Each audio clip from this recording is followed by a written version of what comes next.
존경하는 국민 여러분, 그리고 우원식 국회의원님과 의장님과 그리고 여러 국회의원 여러분, 저는 지난 6월 4일 이곳 국회에서 대통령 취임 선서를 통해 국민이 주인인 나라, 다시 힘차게 성장 발전하는 나라, 모두 함께 잘 사는 문화가 꽃피는 나라, 그리고 안전하고 평화로운 나라를 만들겠다고 약속드렸습니다. 무너진 경제를 회복하고 민생 경제를 살리는 일은 지금 우리가 해결해야 할 가장 시급한 과제입니다. 요즘처럼 저성장이 지속되면 기회의 문이 좁아지고 경쟁과 갈등이 격화되는 악순환에 빠지게 됩니다.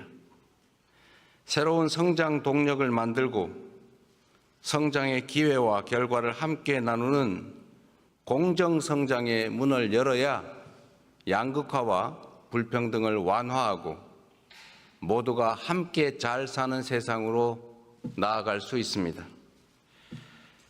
자본시장도 정상화해야 합니다. 자본시장의 투명성과 공정성을 회복하면 경제도 살고 기업도 제대로 성장 발전하는 선순환으로 우리 국민 모두가 바라는 코스피 5000 시대를 열어제칠 수 있습니다. 인공지능, 반도체 등 첨단 기술 산업에 대대적으로 투자하고 재생에너지 중심의 에너지 전환을 조속하게 완료하여 기후위기와 R200에 대응해야 합니다. 바이오 산업과 제조업 혁신, 문화산업 육성에도 힘을 기울여서 세계를 선도하는 대한민국을 만들어야 합니다. 외교에는 색깔이 없습니다.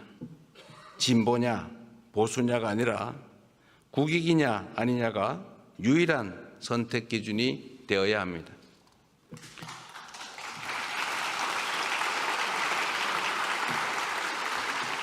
감사합니다. 우리 국민의힘 의원들은 반응이 없는데 이러면서 좀 쑥스러우니까.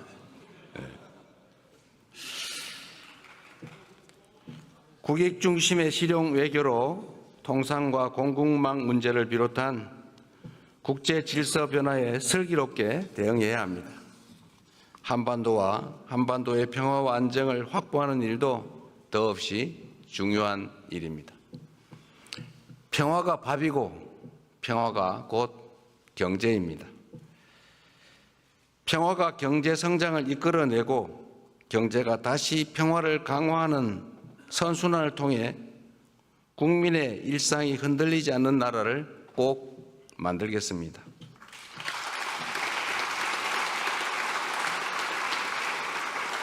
이 자리를 빌려 국민 여러분께 간곡하게 협조 요청을 드립니다. 새로운 나라, 진짜 대한민국을 만드는 일은 대통령 혼자 또는 특정한 소수가 할 수 있는 일이 아닙니다. 예측 가능하고 합리적인 사회를 만들기 위해서는 우리 모두가 최소한의 합의를 꼭 지켜야 합니다. 규칙을 어겨서는 이익을 볼 수 없고 규칙을 지켜도 결코 손해보지 않는 그런 공정한 사회를 만드는 일 역시 모두의 협력 없이는 불가능합니다.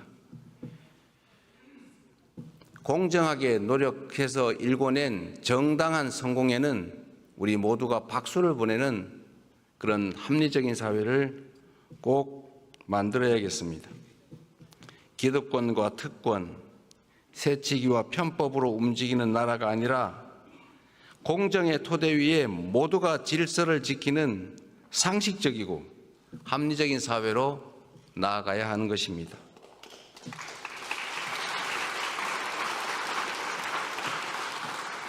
새로운 사회로 변화하는 과정은 고통을 수반하지만 건물을 걷어내야 씨를 뿌릴 수 있습니다. 하나된 힘으로 숱한 국난을 극복해온 위대한 우리 대한 국민들의 저력이라면 어떤 어려움도 능히 이겨낼 수 있다고 확신합니다. 작은 차이를 인정하고 포용하면 새롭게 출발할 수 있습니다. 짧은 기간이지만 이미 많은 것들이 회복되고 정상화되고 있습니다. 이제 한 걸음 더 나아갑시다. 우리는 할 수 있다는 것을 국민들께 보여줍시다.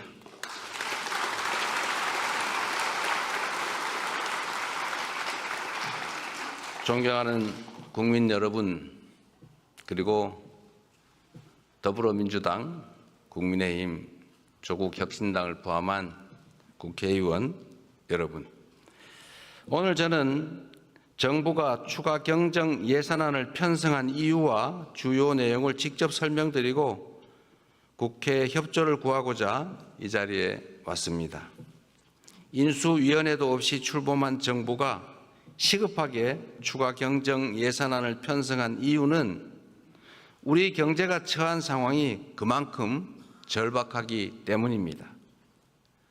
지금 우리 대한민국은 매우 엄중한 시기를 지나고 있습니다. 수출 회복이 더딘 가운데 내수마저 어려움을 겪고 있습니다. 고물가, 고금리, 고환율에 경제 성장률은 4분기 연속 0%대에 머물고 심지어 지난 1분기는 마이너스 성장을 하기도 했습니다. 중산층의 소비 여력은 줄어들고 자영업자들의 빚은 더 이상 감내할 수 없는 수준에 이르고 있습니다. 세부 경제 지표를 살펴보면 민생의 어려움이 더욱 여실히 드러납니다. 올 초까지 소비, 투자 심리 모두 악화 일로입니다. 올해 1분기 정부 소비, 민간 소비, 설비 투자, 건설 투자가 모두 역성장했습니다. 즉 줄어들었다는 뜻입니다. 구직을 단념한 청년들의 숫자는 역대 최고 수준을 기록합니다. 폐업한 자영업자 수도 연간 100만 명입니다. 취약계층의 가계대출 연체율은 또 급등하고 있습니다. 가계만의 문제가 아니라 금융의 취약성까지 드러내고 있습니다. 코로나 팬데믹도 견뎌낸 우리 경제가 지난 3년간 너무 심각한 위기로 빠져들었습니다. 특히 지난 12.3 불법 비상계엄은 가뜩이나 침체된 내수 경기에 치명타를 가했습니다. 미국발 관세 충격부터 최근에 이스라엘, 이란 전쟁까지 급변하는 국제 정세는 한치 앞을 예측하기 어렵습니다. 그래서 지금은 경제가 다시 뛸 수 있도록 정부가 나설 때입니다. 경제 위기에 정부가 손을 놓고 긴축만을 고집하는 것은 무책임한 방관이자 정부의 존재 이유를 스스로 부정하는 일일 수도 있습니다. 정부의 가장 큰 책무는 바로 국민의 삶을 지키는 일 아니겠습니까?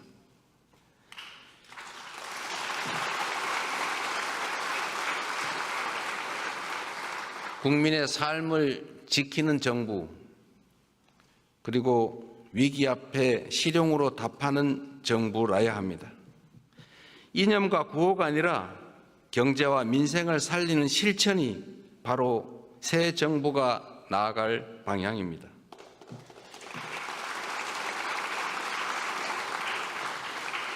국민 여러분, 그리고 국회의원 여러분, 경제는 타이밍이라고 합니다. 지금이 바로 그 타이밍으로 생각됩니다.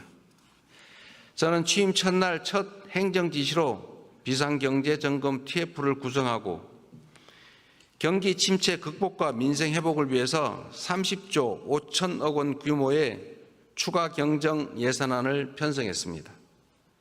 신속한 추경 편성과 속도감 있는 집행으로 우리 경제, 특히 내수 시장에 활력을 불어넣는 것이 중요하다고 판단했습니다. 경기 회복의 골든타임을 놓치지 않도록 국회에 적극적인 협조를 부탁드리면서 추가 경정 예산안 세부 내용을 설명드리겠습니다. 첫째, 심각한 내수 침체에 대응하기 위해 소비 진작 예산 11조 3천억 원을 편성했습니다. 약 13조 원 규모의 민생 회복 소비 쿠폰을 편성해서 소비 여력을 보강하고 내수 시장 활성화를 지원하려고 합니다.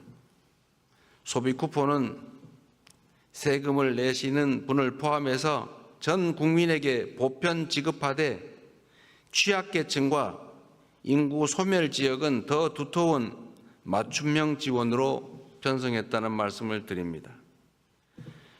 모든 국민들은 1인당 15만 원씩을 받으시되 형편과 지역에 따라 최대 52만 원까지 지원하게 됩니다. 지역 경제에 숨을 불어넣기 위해 지역사랑 상품권에 6천억 원 국비를 추가 투입해서 할인율을 인상하고 발행 규모를 8조 원 추가로 확대했다는 말씀을 드립니다.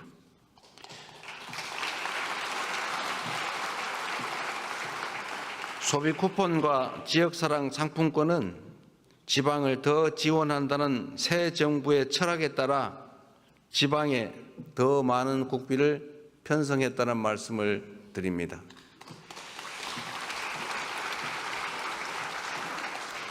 둘째, 경기 활성화를 위한 투자 촉진 예산 3조 9천억 원을 편성했습니다. 철도, 도로, 항만 등 집행 가능한 SOC에 조기 투자하고 침체된 부동산 PF 시장에 총 5조 4천억 원의 유동성을 공급하는 등 건설 경기를 살리기 위한 예산을 담았습니다.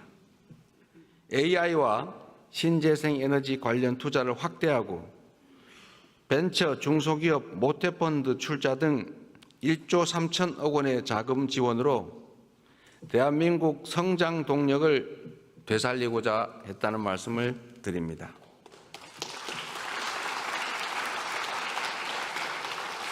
셋째로 소상공인, 취약계층 등을 지원하는 민생안정 예산을 5조 원 담았습니다. 같은 경제 위기 상황이라도 고통의 무게는 같지 않습니다. 코로나 팬데믹 위기부터 12.3 불법 비상계엄까지 극심한 고통을 겪고 계신 소상공인, 자영업자, 취약계층을 위한 특단의 대책이 필요합니다. 새 정부는 빚을 갚을 여력이 없는 취약차주 113만 명의 장기 연체 채권을 소각하겠습니다. 7년 이상 연체된 5천만 원 이하 채무를 정리해서 사실상 파산 상태로 상환 능력을 상실한 분들이 다시 정상적인 경제 활동에 복귀할 수 있는 기회를 부여해 드리려고 합니다. 성실하게 상환 중인 소상공인 여러분들에게는 분할 상환 기간을 확대하고 이자를 추가 감면할 것입니다. 폐업 소상공인의 재기 지원을 위해서 폐업 지원금도 인상합니다. 구직급여와 국민 취업 지원제도 확대 등 고용 안전망 구축에도 1조 6천억 원을 편성했습니다.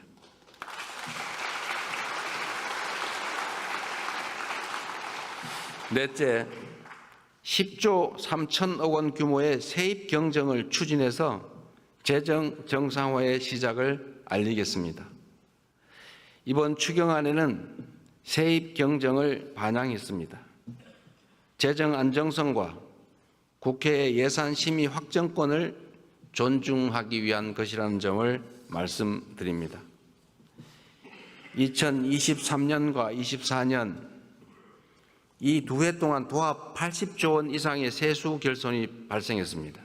그리고 올해도 상당한 수준의 세수 결손이 예측됩니다. 만약 세수 결손을 방치할 경우에 정부는 연말에 예산을 대규모 불용 처리할 수밖에 없게 됩니다. 이렇게 되면 정부가 예산을 계획만큼 지출하지 못할 뿐 아니라 지방재정 지원도 줄어들게 됩니다. 이는 사실상의 긴축재정 운용으로 민생과 경기 회복의 걸림돌이 될 수밖에 없습니다. 새 정부는 변칙과 편법이 아닌 투명하고 책임 있는 재정 정책을 펼치려고 합니다. 추경안에 세입 경정을 반영해서 이미 편성한 예산이라 해도 필요한 사업만을 적재적소에 집행하려 하는 것입니다.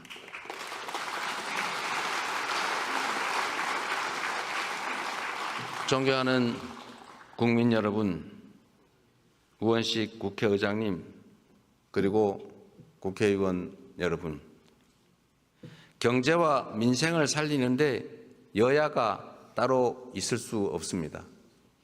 이번 추가 경정 예산안은 경제 위기 가뭄 해소를 위한 마중물이자 경제 회복을 위한 최소한의 조치입니다. 정부가 추경안에 담지 못한 내용이 있다면 국회 예산 심의 과정에서 주저하지 마시고 의견을 내주시기 바랍니다. 특히 우리 야당 의원님들께서도 필요한 예산 항목이 있거나 삭감에 주력하시겠지만 추가할 게 있으시다면 언제든지 의견을 내주시기를 부탁드립니다. 다행히 새 정부 출범 이후에 정치적 불확실성이 해소되면서 소비 심리가 많이 개선되고 있습니다. 정부는 앞으로도 든든한 민생의 버팀목이 되도록 노력하겠습니다. 오직 실용정신에 입각하여 국민의 삶을 살피고 경기 회복과 경제 성장의 새 길을 열기 위해 최선을 다하겠습니다. 대한민국 경제의 활력을 되찾고 국민이 행복한 나라를 만드는 데에 국회가 적극 협조해 주시기를 부탁드리면서 우리 국민의힘 의원님들 어려운 자리 함께해 주신 점에 대해서 진심으로 감사하게 생각합니다. 고맙습니다.